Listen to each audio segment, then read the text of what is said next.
Halo, apa kabar pemirsa? Jumpa lagi bersama dengan saya William Darmawan. Tentunya di Beranda episode kali ini 12 Januari 2012. Masih dalam suasana tahun baru.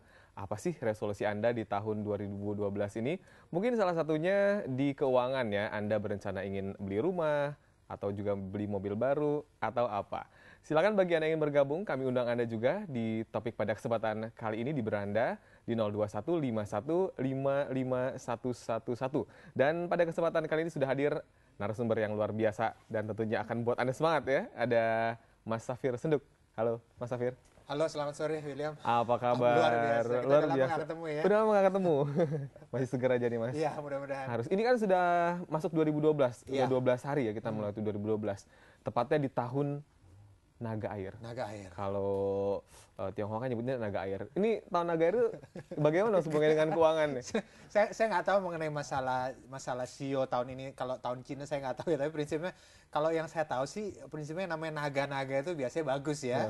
Biasa bagus. Tapi walaupun bukan naga sekalipun ya kita selalu paling nggak ya harus tetap optimis ya bahwa bisnis tahun ini akan bagus.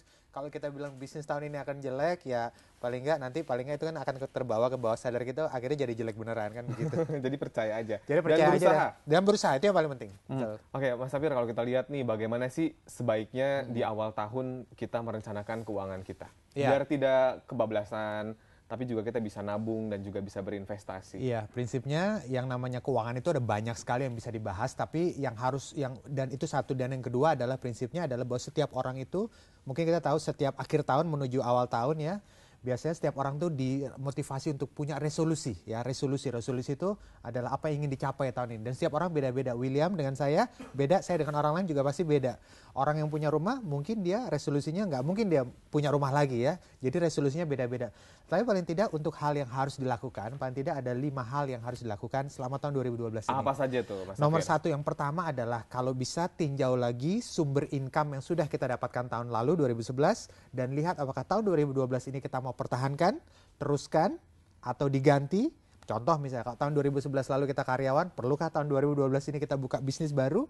Buat yang karyawan, perlukah kita tahun ini jadi freelancer? Buat yang freelancer tahun lalu, perlukah tahun ini kembali jadi karyawan? Jadi prinsipnya adalah tinjau lagi sumber profesi kita, sumber income kita, dan lihat perlukah kita melakukan perubahan. Itu yang pertama. Kemudian yang kedua, Pak Mas? Kemudian yang kedua jadi yang pertama itu adalah tinjau lagi sumber income. Kemudian yang kedua adalah kalau bisa kita membuat aset produktif ya. Jadi kalau misalnya tahun 2011 kita biasa bekerja untuk cari uang dan lain sebagainya, tahun 2012 ini kita mulai mencoba membuat aset produktif. Aset produktif itu adalah aset yang kita punya yang kalau bisa dia memberikan income buat kita.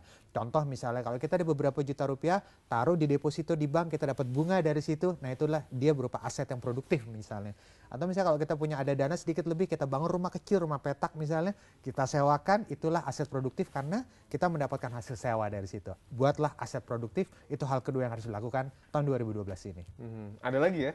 Ada lagi? Masih ada lagi ya? 5 semuanya. 5. Apalagi Mas? Mungkin poin-poinnya aja. Iya, poin-poinnya. Kemudian yang ketiga adalah kalau bisa, yang ketiga mari kita mengatur kembali hati-hati terhadap tawaran barang konsumtif ya. Apa sih contohnya barang Contoh konsumtif? barang konsumtif itu adalah barang yang kita pakai sehari-hari ya. Pakaian. Ini juga barang konsumtif. Gadget kita itu juga barang konsumtif. Tapi prinsipnya adalah saya melihat tahun 2011 kemarin banyak di antara kita kalau udah ngelihat barang elektronik, apalagi pas launching Atau gadget baru ya pas launching dan lain sebagainya, dan diskon besar-besaran, sebenarnya nggak ada masalah dengan diskon. Tapi kalau udah ngantri udah berjam-jam bikin repot gitu ya, nah itu yang mesti kita lihat lagi. Itu yang ketiga ya. Kemudian yang keempat adalah kalau bisa kita lihat lagi utang-utang kita. Misalnya kalau misalnya kita lihat tahun 2011 kemarin kan kita banyak sekali tawaran kredit-kredit baru yang bermunculan di handphone ya, di handphone. Nah, kalau bisa lakukan sesuatu supaya kita menyeleksi kembali utang-utang kita di tahun 2012 ini, utang mana yang perlu diambil, itu yang paling penting. Kemudian juga yang kelima adalah kalau bisa kita mulailah melakukan investasi secara bulanan. Sebenarnya apa sih Mas yang harus diutamakan dalam perencanaan keuangan? Misalnya membeli, ya tentunya urusan perut itu nomor 1. Iya, betul, iya. Kemudian yang kedua, yang ketiga, bagi seseorang yang mungkin penghasilannya tidak terlalu tinggi. Iya, sebenarnya yang harus diutamakan adalah nomor satu adalah pengeluaran dulu ya, pengeluaran dulu. Karena yang paling penting adalah tawaran-tawaran barang konsumtif ini tahun 2011 kemarin lalu tuh luar biasa ya, luar biasa.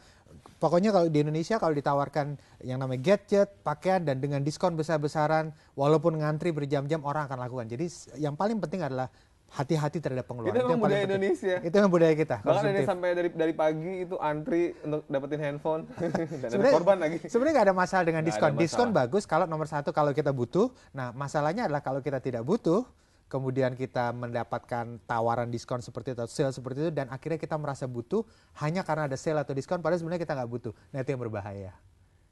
Jadi kalau nggak butuh nggak usah beli. Kalau nggak butuh nggak usah beli.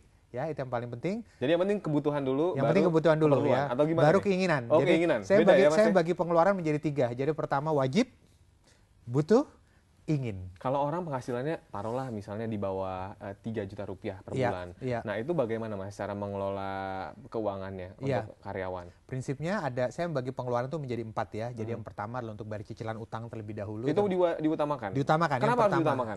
Karena biasanya pembayaran cicilan utang itu kalau ditunda itu ada bunga yang sangat besar ya.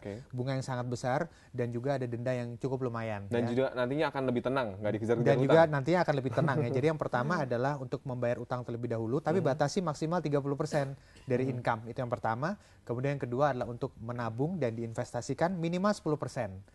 Kemudian yang ketiga adalah untuk bayar asuransi maksimal sekitar 10%, kemudian biaya hidup 50%. Jadi kalau saya ulang lagi, pengeluaran itu kita bagi menjadi 4. Jadi yang pertama adalah untuk cicilan utang 30% maksimal, tabungan dan investasi minimal 10%, kemudian premi asuransi maksimal 10%, dan yang keempat biaya hidup. Jadi biaya hidup paling akhir. Cicilan hutang 30%. Karena maksimal. Kan biasanya ada yang ngambil motor, mobil, atau juga bayar kredit rumah. Iya, betul. Nah ini melampaui dari jumlah pendapatan setiap bulannya. Ini bagaimana Mas? Saya sering melihat orang yang mereka punya penghasilan katakan 100 ya, tetapi cicilan utangnya mencapai 60%, bahkan 70% dari total income-nya. Nggak apa-apa sih, utangnya akan cepat habis, tapi takutnya dia jadi nggak bisa beli sembako, nggak bisa beli beras, dan lain sebagainya. Jadi kalau bisa kurangi sehingga cicilan utangnya hanya 30%, kemudian ya sudah, sehingga sisanya cukup untuk kita hidup sehari-hari. Nanti kita lanjutkan lagi ya. Pemirsa jangan kemana-mana karena Beranda akan kembali setelah yang berikut ini, tetap bersama kami.